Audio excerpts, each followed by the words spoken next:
کیا ہم نے تمہیں ایک نگاہ میں نہیں پہچان لیا؟ مگر بھائی واہ، خوب پکڑا ہم نے تمہیں مری میں آ کر۔ آنٹی، مری ایسی ہی جگہ ہے، یہاں برسوں کے بچھڑے ہوئے دوست مل جاتے ہیں۔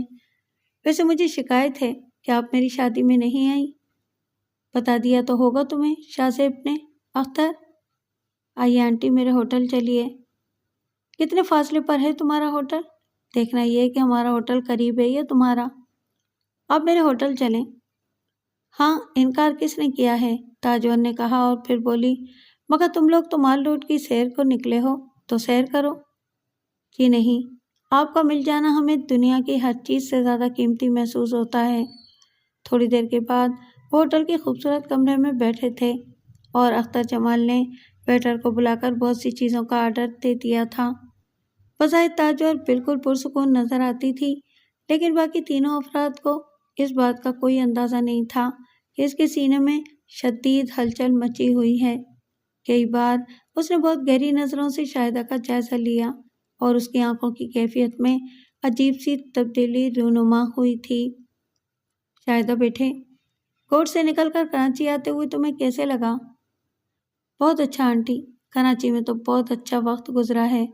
میں نے وہیں تعلیم حاصل کی ہے اور گریجویشن میں نے وہیں سے کیا ہے۔ جہانگیر شاہ ہے نا تمہارے والد کا نام؟ جی آنٹی، میرے گھر میں اور بھی بہت سے لوگ ہیں۔ شاہدہ تاجور کو اپنے گھر کے بارے میں بتاتی رہی۔ اختر اور شاہ زیب اپنے طور پر گفتگو میں مصروف ہو گئے تھے۔ تاجور کرید کرید کر شاہدہ سے حویلی کے حالات معلوم کر رہی تھی۔ تو تمہاری دادی اماں تو تم سے بہت محبت کرتی ہوں گی؟ اس میں کوئی شک نہیں ہے کہ محبت کا سمندر ہیں وہ، اور سمندر جیسا ظرف بھی رکھتی ہیں۔ کبھی انہوں نے کسی پر اپنی محبت کا اظہار نہیں کیا، بس ان کا اپنا ایک مزاج ہے، بہت ہی سخت گیر ہیں، اصولوں کی پابند۔ البتہ ایک بات میں آپ سے کہوں آنٹی، آپ کو اپنا سمجھ کر کہہ رہی ہوں، ورنہ کسی سے نہ کہتی اور نہ ہی دادی اماں کی برائی کر رہی ہوں۔ سختی بھی ایک حد تک ٹھیک ہوتی ہے، یہ کیا کہ انسان اپنے بزرگوں سے ہی دور ہو جائے۔ تاجور شاہدہ کی باتیں سن رہی تھی، اس کی آنکھوں میں خوابناک کیفیت پیدا ہو گئی تھی۔ وہ کہہ رہی تھی، تمہاری حویلی تو بہت بڑی ہوگی۔ جی ہاں، بڑی تو ہے، اتنی بڑی کہ سارا دن بھی گزر جائے تو پوری حویلی دیکھی نہ جا سکے۔ کیا ابھی حال ہی میں بنوائی ہے؟ نہیں، ہماری 2 حویلیاں ہیں دراصل، ایک پرانی اور ایک نئی۔ ویسے پرانی حویلی کے بارے میں سچ بتاؤں کہ وہ اپنی مثال آپ ہے۔ نئی حویلی بھی بہت شاندار ہے، لیکن جو بات قدیم چیزوں میں ہے وہ نئی میں کہاں۔ میں اس سے بڑی متاثر ہوں، مگر دادی اماں نے اسے سیل کروا دیا ہے، تالا لگوا دیا ہے انہوں نے حویلی کے دروازے کے باہر۔ پرانی حویلی کے دروازے میں تالا پڑا رہتا ہے اور کسی کو اس طرف جانے کی اجازت نہیں ہے۔ ویسے میں ایک بات بتاؤں آپ کو، پرانی حویلی آسیب زدہ ہے۔ میں نے دوسروں کو بتایا تو سب نے مجھے خاموش کر دیا، لیکن آپ یقین کریں کہ میں نے وہاں کچھ تاریک سائے چلتے پھرتے دیکھے ہیں۔ دادی اماں نے منع کر دیا ہے کہ پرانی حویلی کے آس پاس روشنی نہ کی جائے، لیکن خدا کی قسم وہ تاریک حولے ایسے نظر آتے ہیں جیسے تاروں کی مدھم چھاؤں میں خود روشن ہو گئے ہوں۔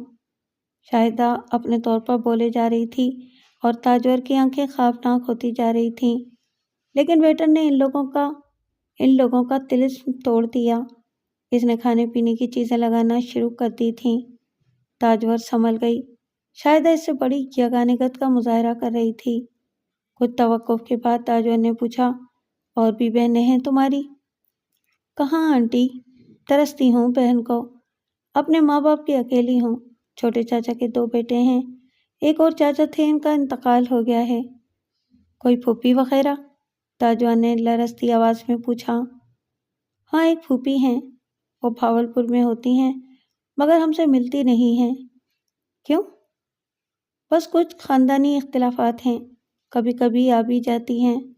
بہت دیر تک تاجور شاہدہ سے باتیں کرتی رہی، پھر اس نے اجازت مانگ لی۔ اختر جمال نے کہا، آنٹی، کل ہم ایوبیہ چل رہے ہیں، صبح جلدی نکلیں گے۔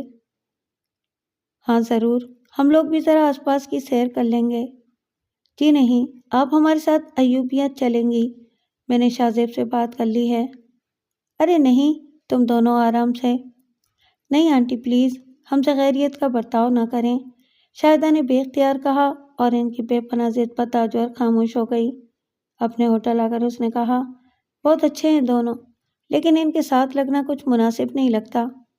دوسرے دن شاہدہ اور اختر تیار ہو کر آئے، انہوں نے آ کر ناشتے کا تقاضا شروع کر دیا۔ یہ بات تاجور کو بہت اچھی لگی تھی۔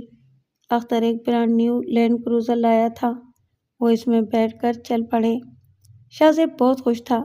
ایوبیا کی بلندیاں طے ہوتی رہیں، راستے کی دلچسپیوں میں خوب حصہ لیا گیا۔ ایوبیا آخرکار وہ لوگ پہنچ گئے۔ تاجور بہت جلد تھک گئی۔ بس نوجوانوں، اب ایوبیا تمہارے حوالے، میں تو یہاں بیٹھ جاتی ہوں۔ آنٹی لفٹ چیئر میں چلیں گی؟ شاہدہ نے بچوں کی طرح ٹھنکتے ہوئے کہا۔ نہیں، تم لوگ آرام سے جاؤ، میں یہیں رک کر تمہاری واپسی کا انتظار کروں گی۔ نہیں ماں جی، یہ لوگ چلے جاتے ہیں، میں آپ کے ساتھ رہوں گا، شاہ زیب بولا۔ نہیں شاہ زیب، میں کوئی تکلف تھوڑی کر رہی ہوں، بس مجھے ڈر لگتا ہے، تم جاؤ جاؤ پلیز۔ شاہ زیب نے گردن ہلا دی اور پھر وہ لفٹ چیئر میں بیٹھ کر چل پڑے۔ لفٹ چیئر سے اتر کر وہ ایک خوبصورت پارک میں پہنچ گئے۔ یہ بھی بے مثال جگہ تھی۔ گرم گرم کافی کے پیالے پیے گئے، تصویریں بنوائی گئیں اور پھر واپسی۔ سب کا خیال تھا کہ تاجور وہاں اکیلی ہے۔ لفٹ چیئرز نے انہیں اپنے اسٹاپ پر اتار دیا۔ شاہ زیب نے اس جگہ نگاہ ڈالی جہاں تاجور کو ایک کرسی پر بٹھا کر گیا تھا۔ ایک ہوٹل جیسی جگہ تھی جہاں کھلی جگہ کرسیاں اور میزیں پڑی ہوئی تھیں۔ تاجور وہاں موجود نہیں تھی۔ شاہدہ اور اختر بھی ہنستے ہوئے اس طرف چل پڑے۔ اختر بولا، ارے ماں جی کہاں گئیں؟ اور پھر تینوں نے نگاہیں گھما گھما کے چاروں طرف دیکھا، دور دور تک نظر ڈالی، لیکن تاجور کہیں نظر نہیں آ رہی تھی۔ کہاں گئی ماں جی؟ شاہ زیب کے لہجے میں اب تشویش پیدا ہو گئی تھی۔ اختر اور شاہدہ ایک سمت اور شاہ زیب دوسری سمت، جگہ جگہ تاجور کو تلاش کیا گیا، لیکن سمجھ میں نہیں آ رہا تھا کہ وہ کہاں گئی۔ ایسی جگہوں کے بارے میں بھی معلومات حاصل کی گئیں جہاں زنانہ ٹوائلٹ تھے، لیکن تاجور کہیں بھی نہیں ملی۔ اور پھر انتہائی دھڑکتے دل اور خوف کے ساتھ شاہ زیب ان خوفناک گہرائیوں میں بھی جھانکنے لگا جہاں کوئی اتفاقی حادثہ پیش آ سکتا تھا۔ اور پھر جو کچھ کیا جا سکتا تھا تینوں نے مل کر کیا۔ بہت سے لوگ گہرائیوں میں تاجور کو تلاش کرنے لگے۔ انہیں باقاعدہ معاوضہ دے کر آمادہ کیا گیا تھا۔ یہ مقامی لوگ تھے اور اس قسم کے حادثات میں اپنا فرض انجام دیا کرتے تھے، تھوڑا بہت معاوضہ بھی لے لیا کرتے تھے، لیکن سب کچھ بیکار ہی ہو رہا تھا۔ اب شاہ زیب بالکل نروس ہو گیا تھا، اس کے پاؤں لڑکھڑانے لگے تھے۔ اختر بھی پریشان تھا، یہاں سے واپسی بھی بڑی عجیب لگ رہی تھی۔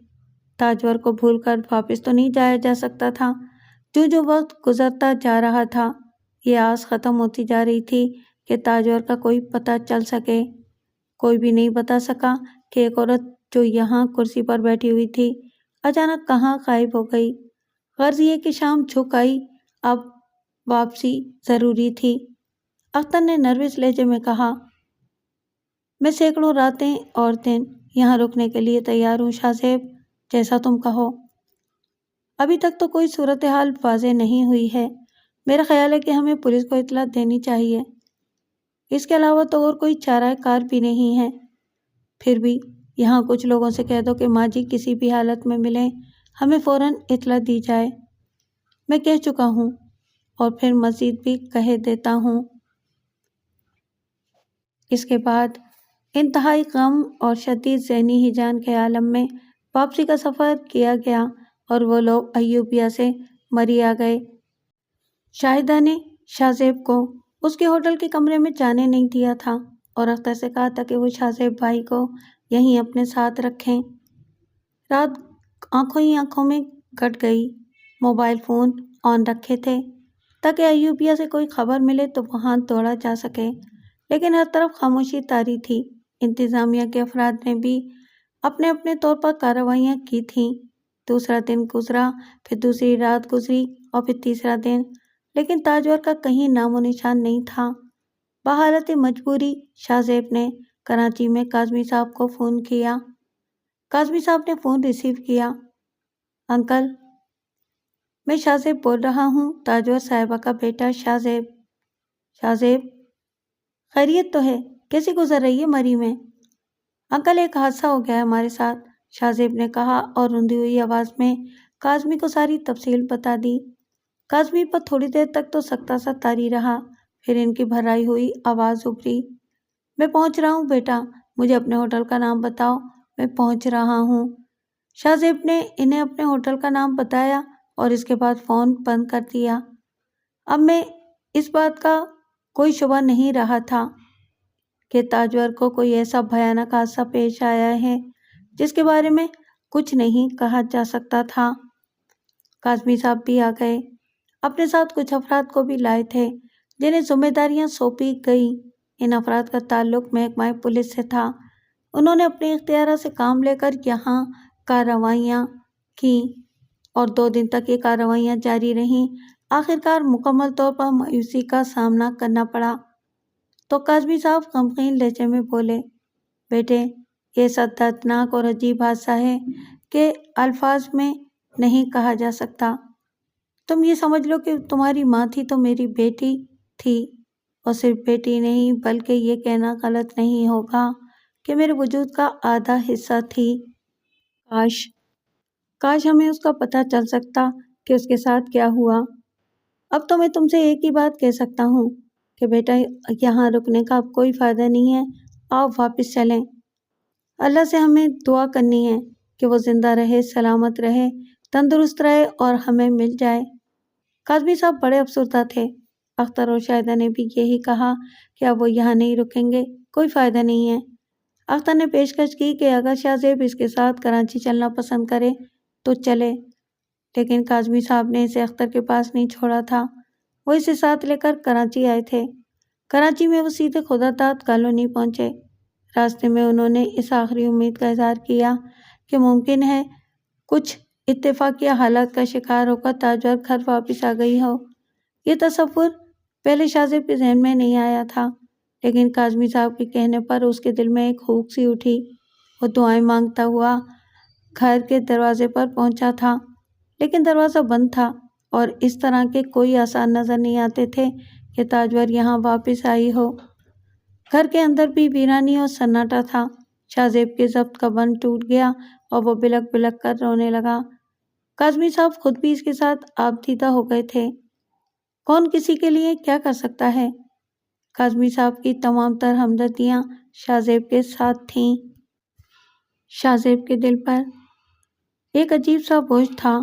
وہ اب ذرا دوسرے انداز میں سوچ رہا تھا۔ ابھی تک اس نے کاظمی یا کسی پر بھی اس بات کا اظہار نہیں کیا تھا کہ پچھلے کچھ دنوں سے تاجور کچھ عجیب و غریب کیفیت کا شکار تھی۔ اس نے اس کمرے کے چپے چپے کی تلاشی لی تھی جہاں تاجور تنہائی میں بیٹھ کر کچھ لکھا کرتی تھی۔ پورے گھر کی تلاشی لی، لیکن کوئی بھی سراغ نہ مل سکا اور نہ کوئی ایسی چیز ملی جس سے تاجور کے بارے میں کوئی سراغ ملتا۔ البتہ اسے بھرپور طریقے سے یہ احساس تھا کہ کوئی انوکھا اور پراسرار واقعہ ہوا ہے جو ناقابل فہم ہے۔ تقریباً 10 دن گزر چکے تھے، کہیں سے تاجور کے بارے میں کوئی اطلاع نہیں ملی تھی، اور اب بڑے افسوس بھرے انداز میں یہ فیصلہ کر لیا گیا تھا کہ تاجور کا وجود شاید اب اس دنیا میں ہے ہی نہیں۔ اور اس بات پر یقین کرتے ہوئے شاہ زیب کو جس مشکل کا سامنا کرنا پڑ رہا تھا، شاید وہ خود بھی اسے الفاظ میں بیان نہ کر پاتا۔ لوگ کہاں تک ساتھ دے سکتے تھے؟ کاظمی نے اسے ہر طرح سے پیشکش کی تھی۔ اس سے کہا تھا کہ وہ خدا داد کالونی کا گھر چھوڑ کر ان کے پاس آ جائے۔ یہی پیشکش اختر نے بھی کی تھی، لیکن یہ پیشکش قابل توجہ نہیں تھی۔ پاس پڑوس کے لوگوں کو بھی اس بات کا علم ہو گیا تھا کہ تاجور کے ساتھ کوئی حادثہ ہو گیا ہے اور اس کے بارے میں پتہ نہیں چل سکا۔ لوگ ہمدردیاں کرتے تھے، لیکن اس سے زیادہ کوئی اور کر بھی کیا سکتا تھا؟ شاہ زیب نے اب کالج جانا چھوڑ دیا تھا، کچھ کرنے کو دل ہی نہیں چاہتا تھا۔ گھر میں رہتا اور ہوتا تو گھر کی ایک ایک چیز سے ماں کے بارے میں سوال کرتا، لیکن بے جان چیزیں بھلا کہاں جواب دیتی ہیں۔ اس لیے اب اس نے گھر سے باہر رہنا شروع کر دیا تھا۔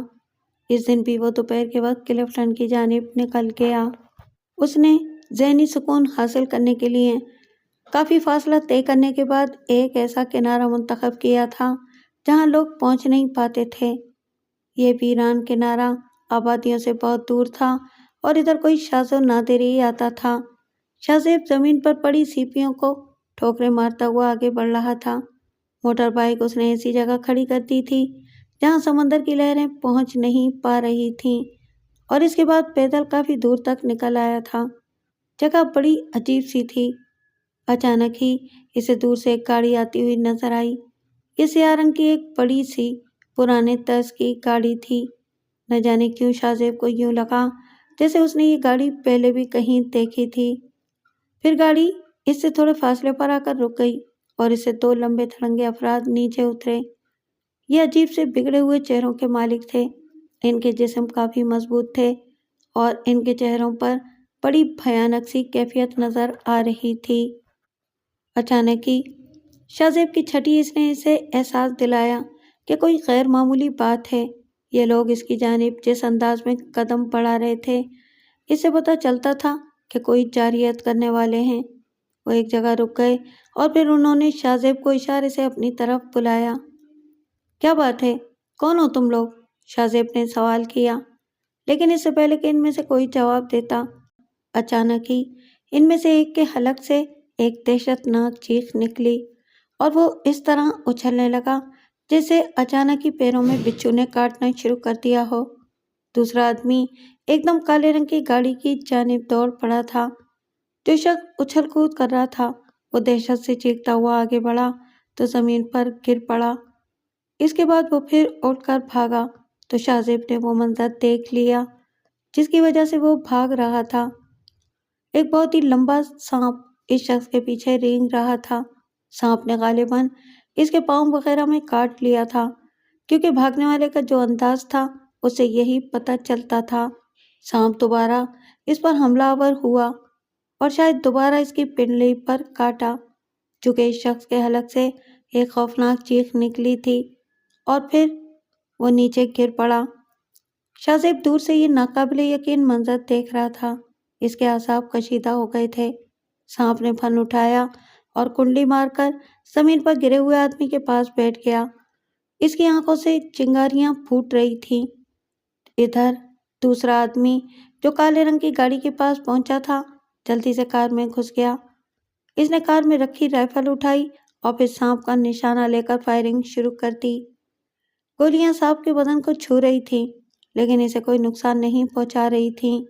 ادھر مار گزیدہ شخص سخت اذیت کے عالم میں آہستہ آہستہ کار کی طرف کھسک رہا تھا۔ سانپ نے پھن نیچا کیا اور پھر ایک طرف چل پڑا۔ اس موقع سے فائدہ اٹھا کر کار میں بیٹھے شخص نے کار کا پچھلا دروازہ کھولا اور جلدی سے نیچے اتر کر دوسرے آدمی کو کندھوں سے پکڑ کر کار میں کھینچنے لگا۔ اسے بڑی دقت ہو رہی تھی کیونکہ سانپ کا ڈسا ہوا شخص اب بالکل نڈھال ہو چکا تھا۔ بڑی مشکل سے دوسرا آدمی نے نیم بے ہوش شخص کو کار میں داخل کیا، پھر دروازہ بند کر کے وہ دوسری طرف سے کار اسٹارٹ کرنے لگا۔ پھر اس نے بدحواسی کے عالم میں کار آگے بڑھائی اور پورا ایکسیلیٹر دبا دیا۔ شاہزیب ایک خاموش تماشائی بنا یہ سب کچھ دیکھ رہا تھا۔ اس کی پوری توجہ ان دونوں کی طرف تھی، اس لیے اسے یہ پتہ نہیں چل سکا کہ سانپ کدھر گیا۔ شاہزیب کو یقین تھا کہ وہ دونوں اسے کوئی نقصان پہنچانا چاہتے تھے، لیکن کیوں؟ کون تھے یہ؟ اچانک اس کے نتھنوں سے ایک خوشبو ٹکرائی، ایک شناسا خوشبو جو یاد نہ آئی تھی کہ پہلے کہاں محسوس کی تھی۔ پھر ایک سرسراہٹ سی ابھری اور ساتھ ہی ایک آواز آئی، راجا بابو۔ شاہزیب نے بے اختیار پلٹ کر پیچھے دیکھا اور سکتے میں رہ گیا۔ یہ شکل بھولنے والی نہیں تھی، کتنی بار اسے یاد آ چکی تھی۔ کجریا ہی تھی وہ، دن کی روشنی میں بھی وہ اتنی ہی خوبصورت نظر آ رہی تھی۔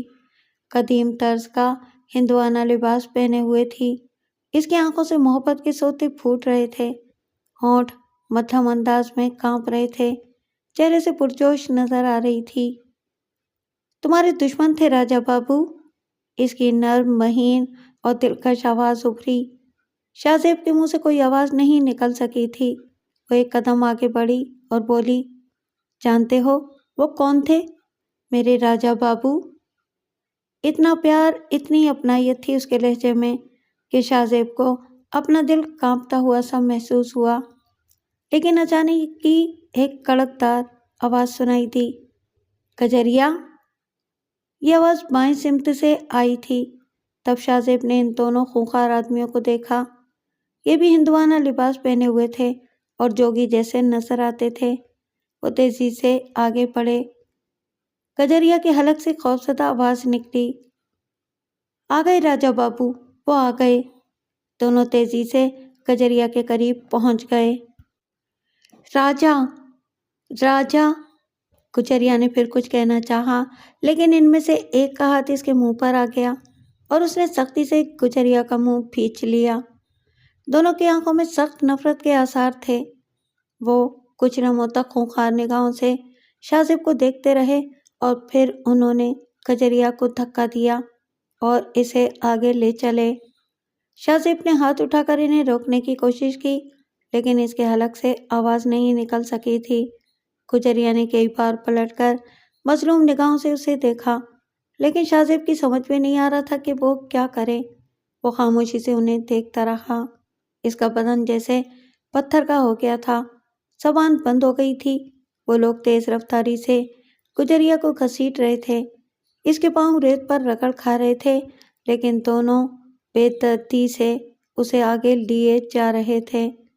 تھوڑی دیر کے بعد وہ نگاہوں سے اوجھل ہو گئے تو شاہ زیب جیسے چونکا۔ اس نے خشک ہونٹوں پر زبان پھیرتے ہوئے ادھر ادھر دیکھا۔ جو کچھ ہوا تھا اس کی سمجھ میں نہیں آیا تھا۔ وہ رات جیسے خواب کے مانند تھی، جب دستگیر گوٹ کی پرانی حویلی میں اسے پھولوں کی سڑک سے گزارا گیا تھا۔ ایک خواب جیسا منظر تھا جس پر خود اسے یقین نہیں آتا تھا۔ کجریا کا تصور کئی بار اس کے ذہن میں آیا تھا، لیکن جو واقعات پیش آئے تھے ان کا کوئی حل نہیں ملتا تھا۔ چنانچہ اس نے انہیں ذہن سے نکالنے کی کوشش کی تھی، لیکن آج پھر یہ سارے احساسات زندہ ہو گئے تھے۔ بہت دیر تک وہ اپنی جگہ گمسم کھڑا رہا۔ اسے یوں لگا جیسے کجریا ان دونوں کے بارے میں کچھ بتانا چاہتی ہو، جو گاڑی سے اترے تھے اور اسے اپنے نزدیک بلا رہے تھے۔ ان کے ارادے خطرناک معلوم ہوتے تھے، لیکن کون تھے وہ؟ اور پھر وہ سانپ کہاں سے آ گیا؟ شاہ زیب نے اچھی طرح دیکھا تھا کہ سانپ نے ان میں سے ایک کے پاؤں میں 2 دفعہ کاٹا تھا۔ پتہ نہیں کیا تماشا چل رہا ہے، کوئی بات سمجھ میں نہیں آ رہی تھی۔ اس نے اپنا سر زور زور سے جھٹکا اور گہری سانس لے کر موٹر بائیک کی جانب بڑھ گیا جو تھوڑے فاصلے پر کھڑی تھی۔ پھر اس کے بعد اس نے بائیک اسٹارٹ کی اور وہاں سے چل پڑا۔ وہ سیدھا اپنے گھر پہنچا اور ابھی وہ اپنے دروازے سے کچھ فاصلے پر تھا کہ اسے اختر جمال اور شاہدہ نظر آ گئے، جو شاید اسی کی طرف آ رہے تھے۔ وہ رک کر انہیں دیکھنے لگا۔ دونوں چند لمحات کے بعد اس کے پاس پہنچ گئے۔ اختر نے اسے ہمدردی سے دیکھتے ہوئے کہا، کیا حلیہ بنا رکھا ہے تم نے اپنا؟ کہاں سے آ رہے ہو؟ شاہ زیب کے ہونٹوں پر ایک افسردہ سی مسکراہٹ پھیل گئی تو اختر نے کہا، چلو اندر چلو۔ ہاں آؤ۔ شاہ زیب نے آگے بڑھ کر چابی دروازے میں گھمائی، دروازہ کھولا۔ شاہدہ اور اختر اندر داخل ہو گئے۔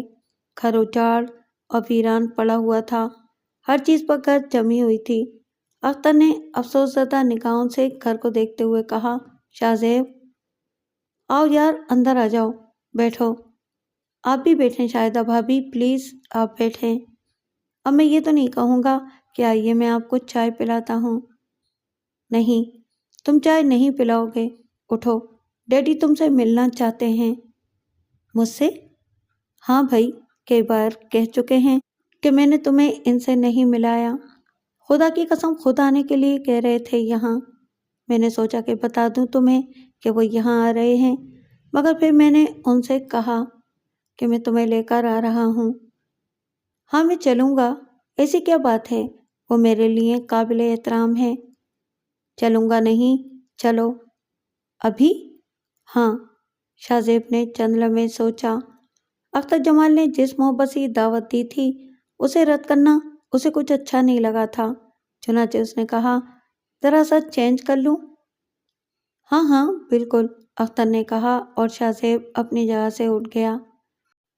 اندر کمرے میں جا کر اس نے کپڑے نکالے اور غسل خانے کی طرف بڑھ گیا۔ تھوڑی دیر بعد جب وہ باہر آیا تو اختر نے اس سے کہا، بائک تم نے باہر ہی کھڑی کر دی ہے، اسے اندر لے آؤ، گاڑی میں چلیں گے، میں تمہیں ڈراپ بھی کر دوں گا جہاں تم چاہو گے۔ ٹھیک ہے، شاہ زیب بولا، اور اس کے بعد تینوں خدا داد کالونی کے اس گھر سے باہر نکل آئے اور پھر اختر کی قیمتی کار اس کی کوٹھی میں داخل ہو گئی۔ جمال شاہ ڈرائنگ روم میں ہی بیٹھے ہوئے تھے۔ ان کے ساتھ ایک اور شخص بھی تھا جو بڑی اچھی شخصیت کا مالک تھا، لیکن خاصی عمر کا آدمی معلوم ہوتا تھا۔ اس کے سر کے بال سفید تھے لیکن چہرے پر سرخی جھلکتی تھی۔ صحت بہت شاندار تھی۔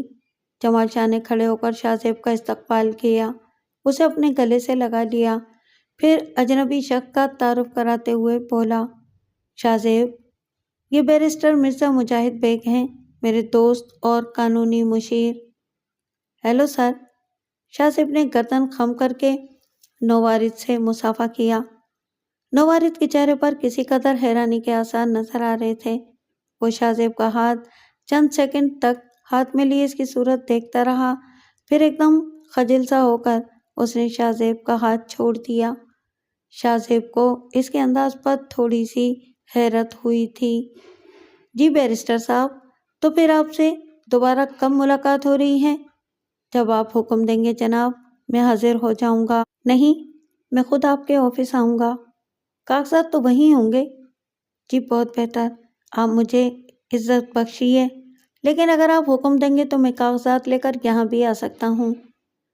خیر چلیں، یہ بات فون پر ہو جائے گی۔ اچھا پھر اللہ حافظ۔ جمال شاہ نے مسافر کے لیے مجاہد بیگ کی طرف ہاتھ بڑھا دیا۔ مرزا مجاہد بیگ نے ان سے ہاتھ ملایا، پھر دروازے تک جاتے جاتے اس نے کئی بار پلٹ کر شاہ زیب کو دیکھا تھا، نہ جانے وہ ایسا کیوں کر رہا تھا۔ اس کے جانے کے بعد جمال شاہ نے کہا، بیٹھو شاہ زیب۔ بیٹا، آپ سے شادی اور ولیمے میں تفصیلی ملاقات نہیں ہو سکی تھی، جبکہ اختر نے آپ کے بارے میں خاصی تفصیل سے بتایا تھا۔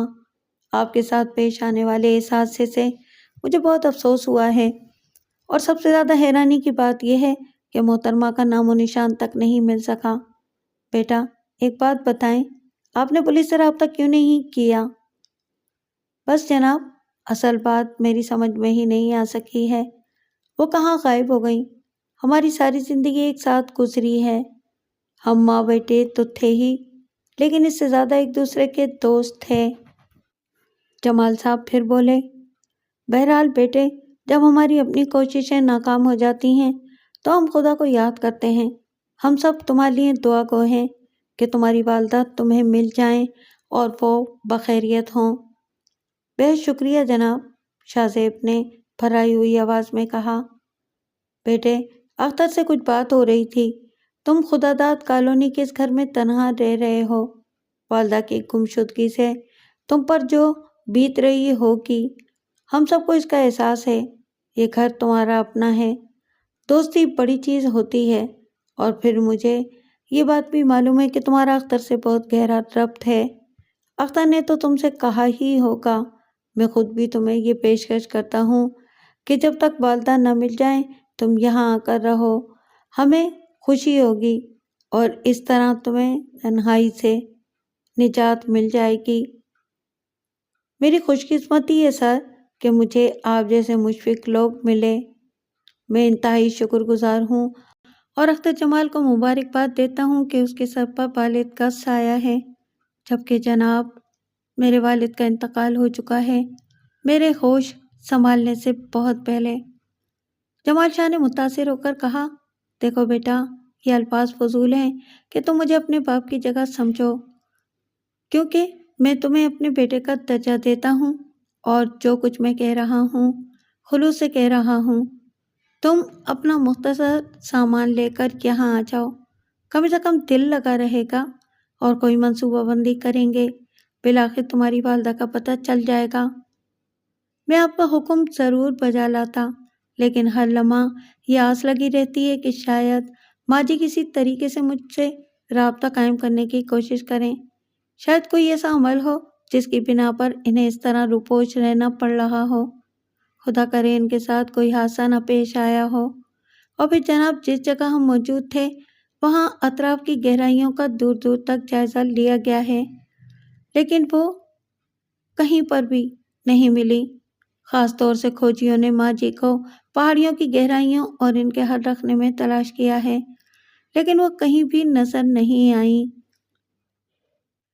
ان کے نہ ملنے سے ایک شبہ میرے دل میں یہ بھی پیدا ہوتا ہے کہ ہو سکتا ہے ماں جی کسی ایسے عمل کے تحت روپوش ہو گئی ہوں جو ناگزیر ہو اور وہ مجھ سے رابطہ کریں، اس لیے میں گھر پر رہنا چاہتا ہوں۔ آپ کا حکم، آپ کی محبت کو میں کبھی نظر انداز نہیں کر سکوں گا۔ جمال شاہ نے اس کی اس بات کو تسلیم کر لیا۔ تاجور جاگ گئی، نہ جانے کب سے سو رہی تھی، لیکن کیا میں سو رہی تھی؟ اس نے سوچا اور یاد کرنے لگی کہ کب سوئی تھی اور کیا وقت ہوا ہے کہ نیند پوری ہو جانے کے باوجود اتنا اندھیرا کیوں ہے۔ دماغ البتہ پوری طرح بیدار نہیں ہوا تھا۔ وہ ذہن پر زور دینے لگی اور پھر جب گزرے ہوئے واقعات یاد آئے تو ذہن کو شدید جھٹکا لگا۔ وہ اس طرح ہاتھ پاؤں مار کر سہارے تلاش کرنے لگی جیسے کسی حادثے سے بچنا چاہتی ہو۔ اس کے حلق سے ٹھٹی ہوئی آواز نکلی، کون ہے؟ کون ہے؟ کوئی ہے؟ یہاں کون ہے؟ پرہول سناٹا، گہری خاموشی۔ کوئی جواب نہیں ملا تو وہ بولی، روشنی، روشنی تو جلاؤ۔ کچھ لمحے خاموشی رہی، پھر کچھ آہٹیں سنائی دیں اور ایک دم تیز روشنی ہو گئی۔ تاجور کی آنکھیں بند ہو گئیں۔ وہ کچھ دیکھ تو نہیں سکی، لیکن اسے کسی کی موجودگی کا احساس ہوا تھا۔ پھر جب آنکھیں روشنی کی عادی ہوئیں تو اس نے بے شرزدہ ہرنی کی طرح ادھر ادھر دیکھا اور اس شخص کی نظریں کچھ فاصلے پر پڑی، چیئر پر بیٹھے ہوئے شخص پر پڑی۔ بھاری بھرکم بدن اور لمبے چوڑے قد و قامت کا شخص تھا جو آرام سے چیئر پر نیم دراز تھا۔ اس کی شاطر نظریں تاجور پر جمی ہوئی تھیں۔ تاجور نے غور سے دیکھا، کچھ سمجھ میں نہیں آ رہا تھا۔ ایوبیا میں شاہ زیب کے ساتھ وہ گئی تھی۔ شاہدہ اختر اور شاہ زیب لفٹ چیئر کی سیر کرنے گئے تھے۔ وہ اس کی واپسی کا انتظار کر رہی تھی کہ ایک بدحیث سا آدمی اس کے پاس پہنچا اور بولا، آپ کو تھوڑا تکلیف کرنا پڑے گا میم۔ وہ چونک پڑی، پھر بولی، ہاں کیا بات ہے؟ وہ ادھر گاڑی کے پاس ایک میم صاحب کھڑا ہے، اس شخص نے اشارہ کر کے کہا اور تاجور ادھر دیکھنے لگی۔ گاڑی تو نظر آئی تھی مگر کوئی میم صاحب نظر نہیں آئی تھی۔ اس نے اس شخص کو گھورتے ہوئے کہا، تو پھر؟ وہ آپ کو 5 منٹ کے واسطے بلاتا ہے۔ کیوں؟ میرے کو نہیں معلوم۔ انہیں یہاں بلا لاؤ، میں نہیں آتی، تاجور نے کسی قدر پریشانی محسوس کرتے ہوئے کہا۔ وہ کچھ اور بھی بولتا ہے۔ کیا؟ وہ بولتا ہے کہ آپ نے اس کا بات نہیں سنا تو آپ کا بچہ لوگ لفٹ چیئر سے ادھر گیا ہے۔ ہاں تو پھر؟ دوسرا چیئر پر میم صاحب کا لوگ ادھر گیا ہے۔ میم صاحب فون پر ان کو بولے گا اور وہ آپ کا بچہ لوگ کو شوٹ کر دے گا۔ تاجور کا سانس رک گیا۔ اس نے خوفزدہ نظروں سے اس گاڑی کی طرف دیکھا۔ بڑی اور شاندار لینڈ کروزر تھی مگر اب بھی اسے کوئی نظر نہیں آیا تھا۔ ہم چلتا ہے، میم صاحب کو بول دے کہ آپ اس کا بات نہیں مانتا۔ کیوں بکواس کر رہے ہو؟ تاجور ہانپتی ہوئی بولی، مگر وہ شخص پلٹ کر واپس چل پڑا۔ تاجور بری طرح ہول گئی تھی۔ اس نے کہا، رکو، میں چلتی ہوں۔ وہ شخص رکے بغیر چلتا گیا۔ تاجور اپنی جگہ سے اٹھی۔ اس نے کہا، رکو، میں چلتی ہوں۔ وہ شخص رکے بغیر چلتا گیا۔ تاجور اپنی جگہ سے اٹھی۔ اس نے وحشت بھری نظروں سے ادھر ادھر دیکھا۔ آس پاس اچھے خاصے لوگ نظر آ رہے تھے۔ سمجھ میں نہیں آ رہا تھا کہ کون میڈم اسے بلا رہی ہے۔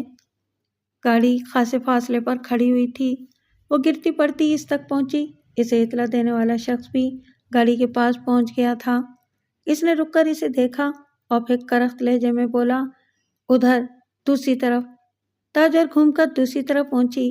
ادھر گاڑی کا بڑا سا دروازہ کھلا ہوا تھا۔ وہ ادھر پہنچی تو اچانک دروازے سے 2 آدمی نیچے اترے۔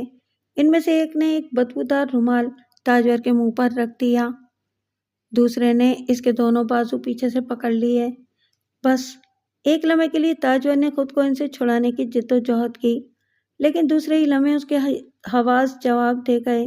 وہ بے ہوش ہو گئی اور بس اس کے بعد اسے اب ہوش آیا تھا، لیکن یہ شخص، آنکھیں مزید روشن ہوئیں تو اسے سامنے بیٹھے شخص کے نقوش کچھ شناسا محسوس ہوئے۔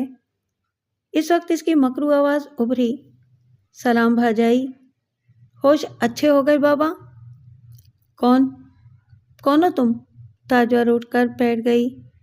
میں بھی وہی ہوں، جگہ بھی وہی، بڑے بھائی کو نہیں پہچانی چھوٹی بہن؟ تیمور شاہ؟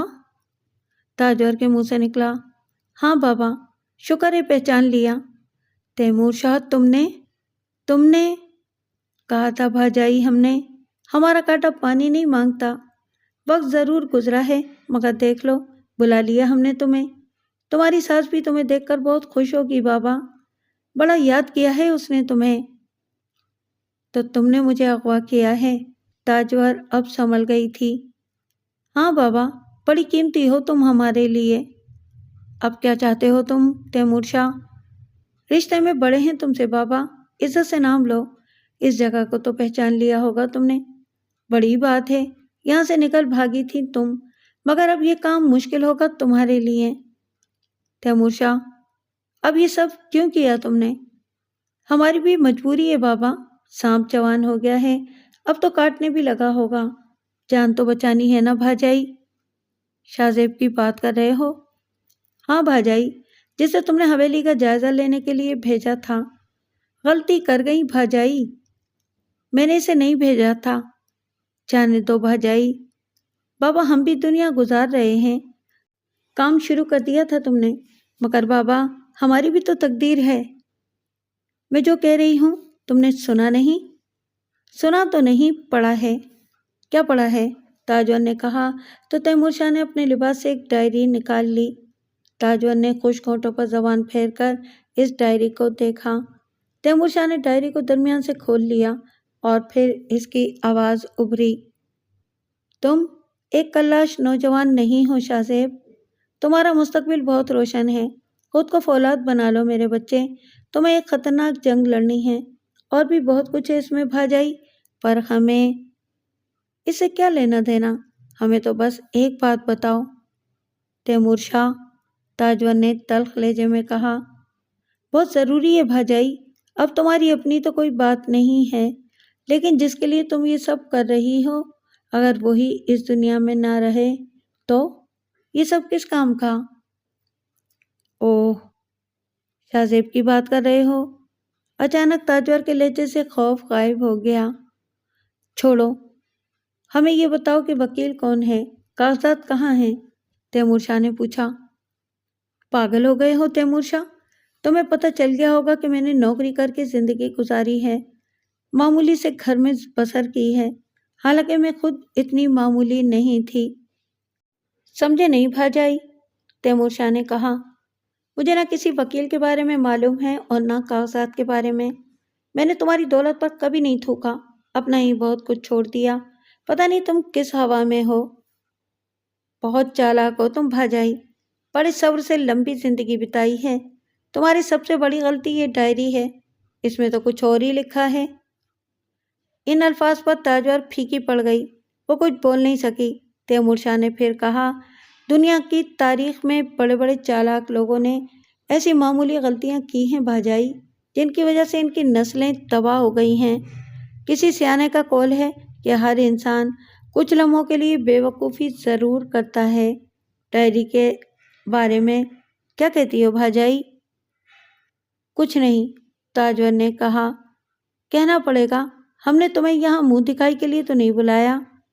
اچانک تاجور مسکرا دی۔ تمہاری بیوی بچے ٹھیک ہیں تیمور شاہ؟ ہاں بابا، سب ٹھیک ہیں۔ اماں سائیں کیسی ہیں؟ وہ بھی ٹھیک ہیں۔ ایک بات بتاؤ بھاجائی۔ ہاں پوچھو۔ شاہ زیب کو تم نے سب کچھ بتایا ہے؟ وہ کیا کہتا ہے؟ شکر ہے، یہ بات میں نے ڈائری میں نہیں لکھی، تاجور نے ہنستے ہوئے کہا۔ تیمور شاہ سے گھورنے لگا، پھر کچھ دیر کے بعد بولا، یہ بات تو اماں سائیں جیسی عورت نے مانی ہے کہ تم بڑے دل گردے کی عورت ہو۔ ان کا تو خیال تھا کہ تم جوابی کارروائی بھی ضرور کرو گی، اور وہ اس کے لیے تیار تھیں۔ اب تمہارا کیا خیال ہے؟ میں تمہارے کو ایک بات بتاؤں بھاجائی، میں ذرا آدمی دوسری قسم کا ہوں۔ اماں سائیں بہت جذباتی ہیں، مگر میں ٹھنڈی کر کے کھانے کا عادی ہوں۔ گڈ۔ پھر انہوں نے جذباتی بن کر سوچا، مگر میں نے دور تک دیکھا۔ یہ ڈائری تم نے اماں سائیں کو بھی دکھائی؟ ضروری تھا بابا، مگر تم نے کیوں پوچھا؟ کیا کہتی ہیں؟ مجھ سے اتفاق کرتی ہیں کہ جب ان کے نہ رہے تو ان کی نسل کیوں آگے بڑھے۔ وہ نہ عورت ہیں نہ ماں، افسوس، تاجور نے نفرت سے کہا۔ یہ بات انہیں ان کے سامنے بتانا، بہت خوش ہوں گی، تیمور شاہ نے ہنس کر کہا، پھر بولا، تو اب کیا ارادہ ہے؟ کس بارے میں؟ ہمارا کام کر دو، ہم تمہارے کام آئیں گے۔ وہ کیسے؟ وکیل کے بارے میں بتاؤ، کوئی وصیت نامہ یا کاغذات وغیرہ ہوں تو اسے حاصل کر کے ہمارے حوالے کر دو، دستبرداری لکھ دو اور اس ملک سے باہر نکل جاؤ۔ ارے، پورا منصوبہ ہے تمہارے دماغ میں؟ سوچنا پڑتا ہے بابا، وہ بھی تمہاری جیسی خطرناک عورت کے مقابلے میں۔ میں ملک سے باہر کیسے جاؤں گی؟ میں انتظام کروں گا، وکیل مان جائے گا۔ تم بس اس کے بارے میں بتا دو، اسے منوانا ہمارا کام ہے بابا۔ رقم دکھاؤ، اور وہ ہضم نہ ہو تو پھر ہری جھنڈی دکھاؤ۔ ہاں، یہ سب کچھ تم کر سکتے ہو۔ تو اب دیر کیوں کر رہی ہو بھاجائی؟ جو بات تم نے ڈائری میں نہیں لکھی ہمیں بتا دو۔ کوئی وکیل نہیں ہے، کوئی وصیت نامہ نہیں ہے، اور تم پاگل ہو تیمور شاہ، تاجور نے کہا۔ تیمور شاہ نے اسے حیرت سے دیکھا، پھر اس کی آنکھیں سرخ ہو گئیں۔ پاگل تو نہیں بنا رہی ہو بھاجائی؟ اور پورے پاگل ہو گئے تو برا ہوگا، بہت برا ہوگا۔ مجھے اماں سائیں سے ملا دو تیمور شاہ، تاجور نے کہا۔ کبھی نہیں، ان کے فرشتوں کو بھی ہوا نہیں لگنے دیں گے۔ ان کی اور ہماری سوچ میں بڑا فرق ہے۔ تو پھر بات ختم، تیمور شاہ نے کہا۔ میرے خیال میں ختم ہو گئی۔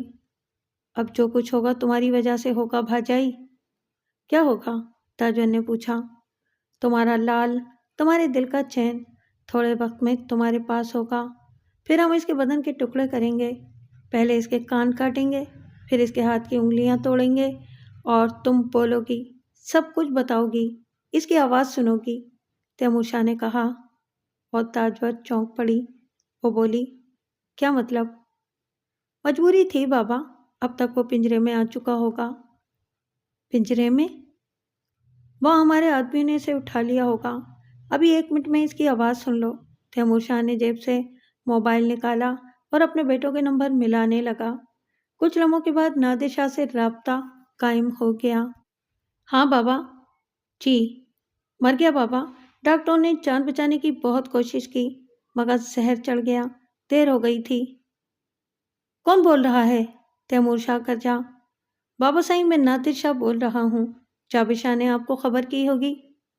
کیا بک رہا ہے تو؟ کون مر گیا؟ کیسے مر گیا؟ بچل سائیں، بچل مر گیا، ناگ نے ڈس لیا تھا۔ نادر شاہ پوری کہانی سنا رہا تھا، لیکن تیمور شاہ کچھ نہیں سن رہا تھا۔ اس نے موبائل بند کیا اور واپس چل پڑا۔ تاجور کچھ نہ سمجھنے والے انداز میں اسے دیکھ رہی تھی۔ بیرسٹر مرزا مجاہد بیگ نے منشی محمود علی کو دیکھا، جو ایک موٹی فائل لیے آفس میں داخل ہوئے تھے۔ انہیں فائل بدست دیکھ کر بیرسٹر صاحب کے ہونٹوں پر مسکراہٹ پھیل گئی۔ مجھے یقین تھا منشی جی، یہ کام صرف آپ ہی کر سکیں گے، کسی اور کے بس کی بات نہیں تھی۔ شکریہ بیرسٹر صاحب، آپ کی اسی عزت افزائی نے زندگی کو حوصلہ دیا ہے ہمیشہ۔ ابھی تو انشاءاللہ تعالی برسوں آپ کی خدمت کروں گا اور آپ کو خوش رکھوں گا۔ اب تو عمدہ سی چائے بھجوا دیجیے، میرا مطلب ہے کہ لے آئیے اپنی نگرانی میں بنوا کر۔ جی بہتر۔ منشی محمود نے کہا اور مؤدبانہ انداز میں باہر نکل گئے۔ بیرسٹر مجاہد بیگ نے فائل کھول لی تھی۔ پہلے ہی صفحے پر ایک کاغذ لگا ہوا تھا جس میں ایک تصویر تھی، اور یہی تصویر بنیادی حیثیت رکھتی تھی۔ کسی بے حد پروقار اور خوبصورت نوجوان کی تصویر تھی جس کے چہرے ہی سے اندازہ ہوتا تھا کہ اعلیٰ حیثیت کا حامل ہے۔ زندگی اور صحت سے بھرپور چہرہ، بے حد جاندار آنکھیں۔ مرزا مجاہد بیگ اس کے نیچے دی ہوئی تحریر پڑھنے لگے۔ تصویر کے نیچے صاحب تصویر کا نام لکھا ہوا تھا، Humayun Ali Shah of good Dastgir, district نواب شاہ، اور اس کے نیچے مختصر الفاظ میں ہمایوں علی شاہ کے بارے میں تحریر تھا۔ گوڈ دستگیر کے بٹیرے تھے، آس پاس کے 16 گاؤں کے مالک، لاتعداد زمینیں، کھیت، باغات، کراچی میں بہت سی جائیداد، نواب شاہ میں کافی بڑی زمینیں، ان کی پوری تفصیل لکھی ہوئی تھی۔ اس کے بعد دوسرا کاغذ تھا جس میں جہانگیر شاہ کے بارے میں تحریر تھا۔ جہانگیر شاہ ہمایوں علی شاہ کے سب سے بڑے صاحبزادے تھے، ان کے بارے میں بھی تفصیلات لکھی ہوئی تھیں اور خاصی معلومات دی گئی تھیں۔ اس کے بعد تیمور علی شاہ، پھر اورنگزیب علی شاہ، سب کی تصویریں ان کے ناموں کے ساتھ، اور اس کے ساتھ ساتھ ہی ان کے حصے کی زمینوں اور جائیداد کے بارے میں لکھا ہوا تھا۔ پھر مزید کچھ معلومات۔ مرزا مجاہد بیگ دیر تک ان تصویروں کو دیکھتے رہے اور اس کے بعد انہوں نے برق الٹا اور پہلے صفحے پر آ گئے۔ دیر تک وہ اس تصویر کو دیکھتے رہے تھے، پھر انہوں نے آنکھیں بھیج کر گردن ہلائی اور ان کے ہونٹوں سے بڑبڑاہٹ نکلی۔ یہ بڑبڑاہٹ کیا تھی یہ تو پتہ نہیں چل سکا، لیکن اس وقت بند ہو گئی جب منشی محمود خود اپنے ہاتھوں میں چائے کی ٹرے لیے ہوئے اندر داخل ہوئے۔ مرزا مجاہد بیگ چونک کر بولے، ارے ارے منشی جی، آپ کیوں لے کر آ رہے ہیں؟ فیض کہاں مر گیا؟ آپ براہ کرم ایسے کام نہ کیا کیجیے، مجھے شرمندگی ہوتی ہے۔ نہیں جناب عالی، یہ تو میری خوش نصیبی ہے کہ مجھے ذاتی طور پر آپ کے ساتھ، میرا مطلب ہے کہ آپ کے لیے کچھ کرنے کا موقع ملتا ہے۔ بھائی زیادہ تکلف نہیں، آئیے ادھر سامنے بیٹھ جائیے۔ جی؟ وہ چونکے۔ ہاں ہاں بیٹھ جائیے، یہ دوسرا کپ آپ کے لیے ہے۔ ایک لمحے کے لیے منشی محمود کے چہرے پر حیرت اور اس کے بعد بے پناہ خوشی نظر آنے لگی۔ کچھ نہیں کہیں گے آپ؟ بیٹھ جائیے، میرے ساتھ چائے پیجیے۔ آپ کو یاد ہے نا، آپ میرے کتنے پرانے ساتھی ہیں۔ سلور جبلی ہو چکی ہے، بلکہ بات اس سے بھی کچھ آگے کی ہے جناب علی۔ ہاں، اس وقت میں ایک معمولی سا وکیل تھا، اور اب آپ کی دعاؤں کے سہارے اللہ نے مجھے بڑی عزت عطا کی ہے۔ پھر وہ موضوع بدل کر بولے، اچھا منشی صاحب، آپ نے تو خیر دیکھا ہوگا انہیں، ذرا یہ تصویر دیکھیے۔ جی۔ منشی محمود جھک کر وہ تصویر دیکھنے لگے، تصویر کے نیچے کی تحریر بھی پڑھی، پھر بولے، ایک عرض کروں جناب، بات یہ بھی بہت پرانی ہے، ایک صاحب آئے تھے اسی نام سے، میرا مطلب ہے کہ گوڈ دستگیر کے رہنے والے۔ ذرا دیکھیے منشی صاحب، اور آنکھ کھولیے اور بتائیے کہ ان میں سے کون تھے وہ صاحب۔ منشی محمود نے فائل کھولی اور پھر چوتھی تصویر پر آ کر رک گئے۔ انہوں نے زیر لب کہا، اورنگزیب علی شاہ صاحب، یہی صاحب تھے وہ۔ داد دیتا ہوں منشی صاحب، داد دیتا ہوں آپ کی یادداشت کو۔ بلا شبہ یہ وہ خوبی ہے جو اللہ تعالیٰ نے کسی کسی کو ہی عطا کی ہے۔ منشی محمود نے گردن جھکا لی۔ لیجے چائے پی لیجے، بیرسٹر صاحب نے کہا، اور کسی سوچ میں ڈوب گئے۔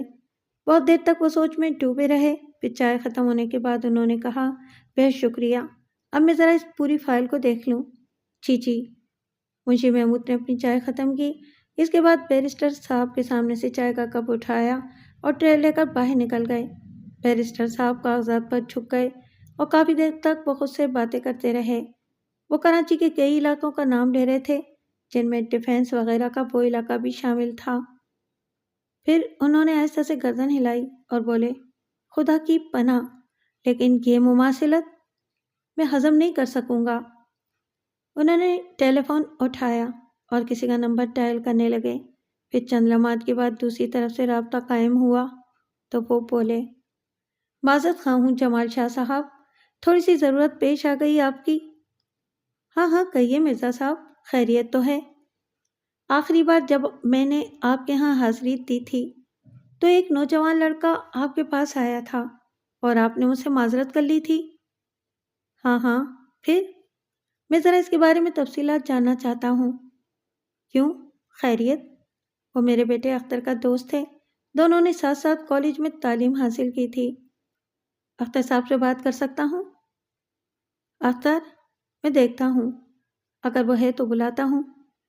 اگر آپ پسند کریں تو ان کا موبائل نمبر مجھے دے دیجیے، میں خود بات کر لوں گا۔ اختر کا موبائل؟ اچھا، میں ابھی آپ کو سینڈ کرتا ہوں۔ دوسری طرف سے آواز آئی۔ تھوڑی دیر کے بعد بیرسٹر مجاہد بیگ کو اختر جمال کا ٹیلی فون نمبر مل گیا تو انہوں نے اس نمبر پر رنگ کیا۔ چند ہی لمحوں کے بعد دوسری طرف سے آواز آئی۔ جی بیرسٹر صاحب، مجھے ابھی میرے ڈیڈی نے آپ کے بارے میں بتایا تھا، فرمائیے میرے لائق کیا خدمت ہے؟ سوری بیٹے، میں آپ کو بیٹا کہہ سکتا ہوں؟ جی جی انکل، اس سے کیا فرق پڑتا ہے، فرمائیے۔ اختر، میں آپ کے اس دوست کے بارے میں معلومات حاصل کرنا چاہتا ہوں جو اس دن آپ کے ساتھ آپ کے گھر آئے تھے جب میں وہاں موجود تھا، اور اس کے بعد میں وہاں سے چلا آیا تھا۔ شاہ زیب ہے نام اس کا، میرا بہت پرانا دوست ہے، ہم لوگ کالج کے ساتھی ہیں۔